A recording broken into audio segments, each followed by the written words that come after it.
دوستو، بانٹنا ہمارے معاشرے کی بہت بڑی برائی ہے، ہمارے سماج کی بہت بڑی برائی ہے۔ اور بچپن سے ہم دیکھتے ہیں کہ ہم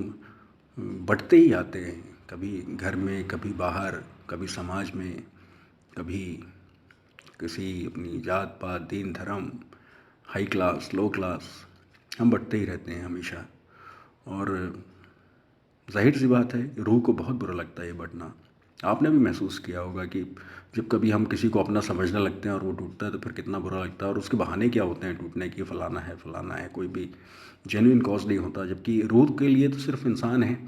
ہم سب انسان ہیں اور ایک جیسے ہیں ہم سب۔ لیکن اس کے بعد بھی شیطان کہیں نہ کہیں ہمیں توڑتا رہتا ہے بچپن سے بڑے تک، اور پھر یہی وجہ ہے ہم ٹوٹتے ٹوٹتے اندر سے بھی ٹوٹنے لگتے ہیں اور اتنا کمزور ہو جاتے ہیں کہ پھر اشرف المخلوق کہلانے والا یہ انسان ایک دم عام سی، ایک دم کمزور بن کے ہم لوگ رہنے لگتے ہیں۔ بولے بھائی یہ نہ کرو، وہ نہ کرو، ایسا نہ بولو، ویسا نہ بولو، تکلیف ہوگی، یہ ہے وہ ہے، بیماری، پریشانی، پیسہ کوڑی، یہ وہ، کہیں نہ کہیں الجھنوں میں ہم بٹے رہتے ہیں، جبکہ انسان اتنا مضبوط ہے کہ اس کے لیے کچھ بھی مشکل نہیں ہے۔ اور اگر سوچیے سارے انسان ہم سب ایک جیسے اگر ہو جائیں تب تو پھر بات ہی کیا، تب تو بہت ہی اچھا ہے کہ ایک دوسرے کا سپورٹ کریں، ایک دوسرے کے ساتھ رہیں، ایک دوسرے کو برابر سمجھیں، اور معاشرہ ایسے ہی چلتا رہے۔ اور اسی لیے اللہ کو بہت برا لگتا ہے کہ ہم آپس میں ایک دوسرے سے کوئی بھید بھاؤ جیسا کچھ کریں، یا ایک دوسرے پہ ہم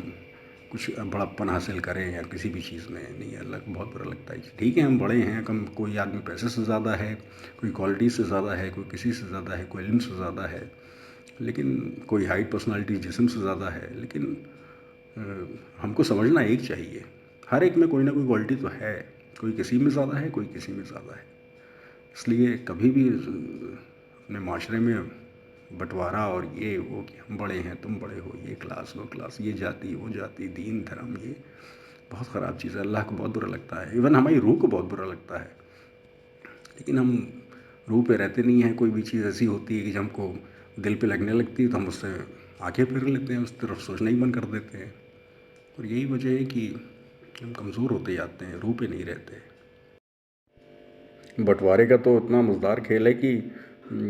کبھی ہم دین دھرم کے نام پہ بٹوارا کر دیتے ہیں، جاتی بنا لیتے ہیں، پھر اس کے بعد پھر سب جاتی بنا لیتے ہیں، پھر اس کے بعد اور اندر جاتی ہوتی ہیں بنا لیتے ہیں، پھر گھر پر رشتے ناطے کی، اس طریقے پریوار کی اپنی چلتی رہتی ہیں، وہ بٹوارا کبھی ختم نہیں ہوتا۔ اور اس طریقے سے ہم ٹوٹتے ہیں، اور ہم جب کمزور ہو جاتے ہیں تو خاص بات یہ ہے کہ ہم پھر سامنے والے کی کمزوری پہ دھیان دینے لگتے ہیں، ہم سامنے والے کی اچھائی نہیں دکھتی ہم کو، ہم سامنے والے کی برائی ڈھونڈتے ہیں، کیونکہ ہم خود کمزور ہیں۔ اور جیسے ہی ہم کو کوئی کسی نے بات کری، ہم کو اس کی برائی ملی، ہم تڑاک سے اپنے آپ کو بڑا سمجھنے لگتے ہیں۔ یہ بڑا سمجھنے کا کھیل اور سامنے والے کو چھوٹا سمجھنے کا، چھوٹا بنانے کا اپنی باتوں سے، اپنی کسی بھی طریقے سے، تو بہت خراب کھیل ہے، اور یہ بہت بڑی برائی ہے معاشرے کی۔ ہم کو اس سے اوپر آنا ہی ہوگا، ہم کو اپنے خود کے فائدے کے لیے اس سے اوپر آنا ہوگا۔ معاشرہ تو ٹھیک ہے، اپنے آپ اللہ کی کرم ہے، ہم جب اچھے ہوں گے تو معاشرہ اپنے آپ اچھا ہو جائے گا۔ دوستو، اللہ پاک سے دعا ہے کہ ہم سب کو نیک توفیق عطا فرمائیں، اور ہم سب کو روح پہ رہنے کی اور مل جل کے رہنے کی، آپس میں مضبوطی سے رہنے کی توفیق عطا فرمائیں۔ اس شیطانی کھیل سے ہمیشہ ہم سب کو دور رکھنے کی توفیق عطا فرمائے، آمین، صلی اللہ تعالی علیہ وسلم۔